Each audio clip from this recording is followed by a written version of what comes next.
लीजिए सुनिए आचार्य चतुर्सेन शास्त्री के लिखे उपन्यास बगुला के पंख का भाग 51 मेरी यानी समीर गोस्वामी की आवाज में। लोकसभा और राज्यसभा के चुनावों की देश भर में धूम मच गई। भारत की राजधानी में भी इस सरगर्मी में उथल पुथल होने लगी। दिल्ली की प्रांतीय कांग्रेस कमेटी ने दिल्ली शहर से जुगनू को खड़ा किया और उसके मुकाबले जनसंघ ने लाला फकीर चंद को पकड़ा। इस संबंध में उनके सबसे बड़े सलाहकार बने उनके साले जोगीराम। लाला के रिश्ते के, मोहल्ले के, बिरादरी के अधिकांश तरुण जनसंघी थे। उन्हीं तरुणों के नेता थे जोगीराम। स्वयं तरुण न थे, पर सींग पूछ कटाकर बछड़ों में शरीक हो गए थे। जोगीराम बड़े जोड़ तोड़ के आदमी थे। कोयले का कारोबार करते थे। एक बैंड बाजा भी उनका ब्याह शादी के मौके पर किराए पर चलता था। हर सार्वजनिक काम में वे सबसे आगे रहते थे। अनेक विधवाश्रमों, अनाथालयों के ऑनरेरी सेक्रेटरी रह चुके थे। हरफन मौला और आठों गांठ कुम्मैत खुर्राट आदमी थे। बिरादरी की पंचायत में सबसे आगे बोलते थे और सार्वजनिक चंदा बटोरने में दक्ष थे। रामलीला का आयोजन करने, मेले ठेले में स्वयंसेवक दल ले जाकर प्रबंध करने में खूब दिलचस्पी लेते थे। उन सब कामों के कारण वे लोकप्रिय भी बन गए थे और मुट्ठी भी गर्म रखते थे। जोगीराम ने लाला फकीर चंद को पटाया। उन्होंने बड़े तड़के ही उनके घर आकर कहा, पार्लियामेंट के चुनाव हो रहे हैं जीजा जी, आपको जनसंघ की ओर से खड़ा होना पड़ेगा।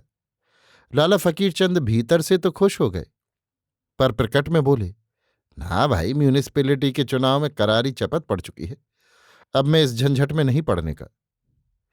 वाह, ये म्यूनिसिपैलिटी नहीं है, पार्लियामेंट है लाला जी, पार्लियामेंट।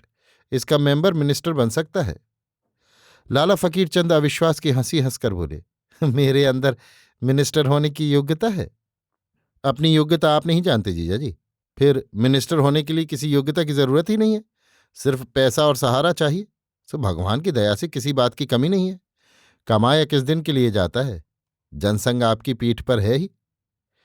भैया तुम लीडर लोग हो, तुम ही ये सब खटपट करो, तुम खुद बड़े क्यों नहीं होते? खटपट तो सब हम ही करेंगे, पर खड़ा होना आपको पड़ेगा।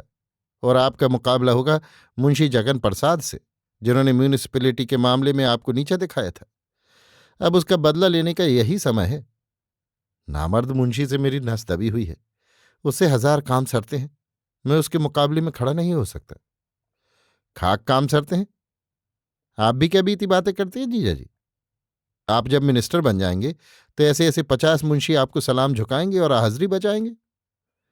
मिनिस्टर बनना खालाजी का घर नहीं है जोगीराम, भला मेरी क्या औकात? उस मुंशी के बच्चे ही की क्या औकात है भला? उसकी पीठ पर तो कांग्रेस है, राज ही कांग्रेस का है। तो आपकी पीठ पर जनसंघ है, राज अब कांग्रेस का टिकेगा नहीं, जनसंघ ही का अब बोलबाला रहेगा। लाला फकीर चंद सोच में पड़ गए। कुछ सोच समझ कर बोले, भला खर्च कितना हो जाएगा इस काम में जोगीराम? आप भी क्या सवाल करते हैं जीजा जी, ये भी क्या हिसाब किताब लगाने की बात है? अजी, पार्लियामेंट में घुसना नेहरू चाचा की नाक पर बैठना है। तुम एक बार वहां घुसो तो सही, फिर बिना मिनिस्टर बनाए हम दम थोड़े ही लेंगे। खैर देखा जाएगा, मैं सोच विचार कर कल जवाब दूंगा।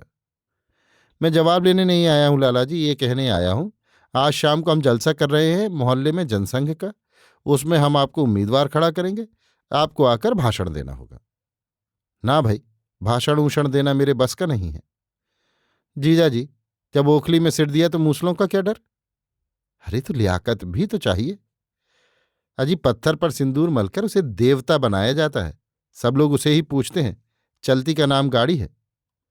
पर भाषण तो लीडर लोग दिया करते हैं जोगीराम। लीडर की दुम में क्या सुरखाप का पर होता है? आप जब पार्लियामेंट के एमपी और मिनिस्टर बनेंगे तो लीडर आप बने बनाए हैं। तू तो मेरी भद्द उड़ाने पर तुला बैठा है जोगीराम। जब फूल मालाओं से लाद दिए जाओगे तब पता चलेगा। अच्छा तो देखा जाएगा, पर भाषण का काम जरा मुश्किल है जोगीराम। मुश्किल कुछ नहीं है, जैसे पंचायत में कहा सुनी होती है, बस वैसे ही भाषण होता है। बस वहां कोई गैर तो होगा नहीं, सब अपने ही लौंडे लारे होंगे, उनके सामने काहे की शर्म। बस 2-4 बात ध्यान में रखनी है, हिंदू धर्म की जय हो, गोवध बंद हो, पाकिस्तान मुर्दाबाद, कश्मीर हमारा है, बस जय गंगा जी की। लाला फकीरचंद हंस दिए। उन्होंने कहा, भाई जोगीराम, तू तो फॉरवर्ड हो रहा है, पर मेरे बस का ये धंधा नहीं है। जीजाजी, जब तुम शेर की तरह लाखों में दहाड़ोगे तो देखना क्या समय बंधता है। चिंता न करो, मैं सब ठीक कर लूंगा।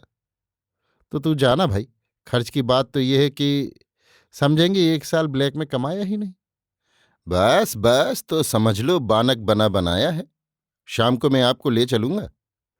जोगीराम कृतकृत्य हो वहां से चल दिए और लाला फकीरचंद मिनिस्ट्री के सपने देखने लगे।